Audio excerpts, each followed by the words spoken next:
Everyone, this is Ayushi Tiwari. आप देख रहे हैं हमारा channel mission to success channel. तो फ्रेंड्स, आज मैं आप लोगों के लिए क्लास 6 एनसीईआरटी का फर्स्ट चैप्टर यानी कि हिस्ट्री में मैं आज वो चैप्टर लेकर के आई हूँ जो कि आईएएस, आईपीएस, पीसीएस हर एग्ज़ाम्स के लिए बहुत ही ज़्यादा इम्पॉर्टेंट है कि यानी कि ऑब्जेक्टिव टाइप्स के क्वेश्चंस यहीं से पूछे जाते हैं। तो क्लास 6 टू 12th एनसीईआरटी पढ़ना मस्ट है। इसलिए आज मैं क्लास 6 की एनसीईआरटी का फर्स्ट चैप्टर लेकर के आई हूँ जिसका नेम है क्या, कब, कहाँ और कैसे, यानी कि what, when, how and where. तो चलिए अब हम स्टार्ट करते हैं फ्रेंड्स। इसके पहले अगर आपको मेरी वीडियो अच्छी लगे तो प्लीज़ इसको लाइक, सब्सक्राइब एंड शेयर करना ना भूलें। चलिए फ्रेंड्स, हम स्टार्ट करते हैं। फ्रेंड्स, इस चैप्टर में क्या है कि यहाँ पे आप जानेंगे कि लोग पहले कहाँ रहते थे, क्या खाते थे, किस चीज़ों पर निर्भर रहते थे, अतीत के बारे में हम सब कुछ कैसे जान सकते हैं, और फिर उसके बाद हम ये पढ़ेंगे कि हमारे देश का नाम किस लिए ऐसा पड़ा, और फिर हम उसके बाद ये पढ़ेंगे कि हम जैसे पुरानी चीज़ों के बारे में क्या क्या हमको पता चलता है, जैसे पांडुलिपि एंड अभिलेख, इंस्क्रिप्शंस एंड मैन्युस्क्रिप्ट, इन सब चीज़ों को हम जानेंगे। फिर तिथियों के बारे में जानेंगे कि before Christ and anno domini, ये सारी चीज़ें क्या क्या कैसे आई। तो चलिए अब हम स्टार्ट करते हैं। तो फ्रेंड्स, अब हम पहले ये टॉपिक स्टार्ट करते हैं कि लोग पहले कहाँ रहते थे। फ्रेंड्स, अगर मैं आपको बताऊं तो कई वर्ष, लाखों वर्ष पहले अगर बताना चाहूँ तो लाखों वर्ष पहले जो लोग होते थे वो नदियों, तालाबों के किनारे रहते थे। अब आप ये पूछ सकते हैं कि आखिर नदियों, तालाबों के पास ही क्यों बसे थे लोग।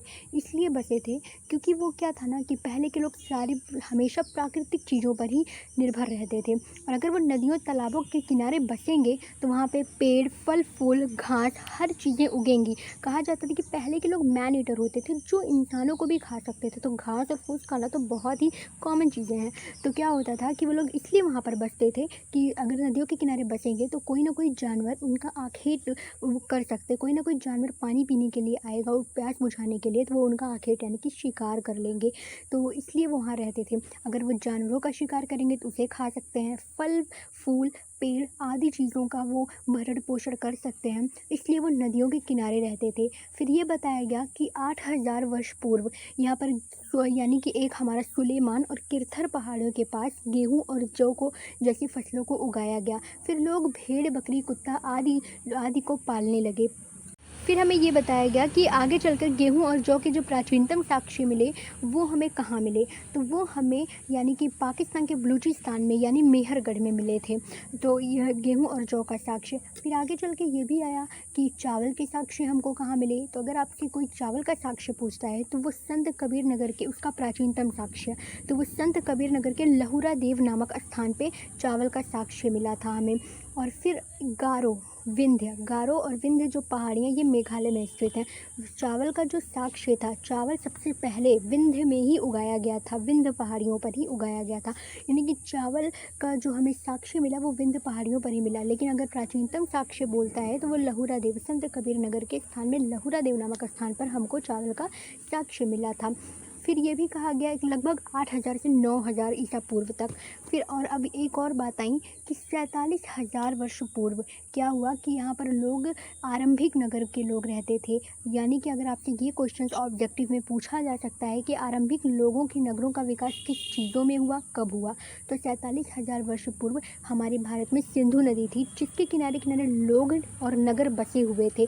तो क्या था, वो आरंभिक नगरों के नाम से जाना जाता था। और ये जो पूरी सभ्यता थी, ये प्रीवियस वीडियो में मैंने आपको बताया था कि सिंधु घाटी सभ्यता थी। और फिर 25,000 ईसा पूर्व में गंगा नदी के किनारे लोग बसे हुए थे मगध की धरती पर।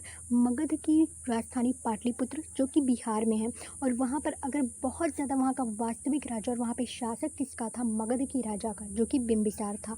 तो आज हमने ये पहले जाना कि लोग कहाँ रहते थे। तो लोग कहाँ रहते थे, पहले नदियों, तालाबों के किनारे, नर्मदा नदी की घाटी जो कि मध्य प्रदेश, वहाँ पर रहते थे। फिर गेहूँ और जौ सुलेमान किरथर पहाड़ियों में उगाया गया। भेड़, बकरियों की यहीं से शुरुआत हुई। एक और क्वेश्चन पूछा जा सकता है फ्रेंड्स, कुशल संग्राहक।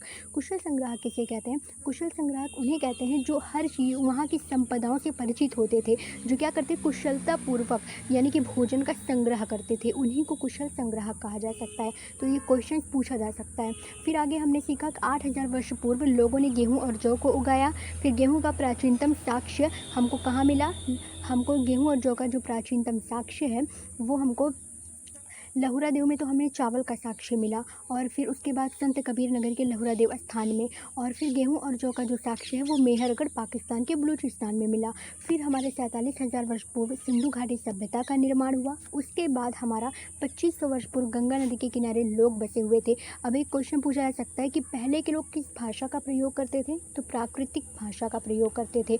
और फिर यहाँ पे ये भी पूछा जा सकता है कि आरंभिक नगर के लोग किस वर्ष पूर्व में और किस सभ्यता से संबंधित थे, तो 47,000 वर्ष ईसा पूर्व की बात ही है ये, और ये सिंधु घाटी सभ्यता से संबंधित थे।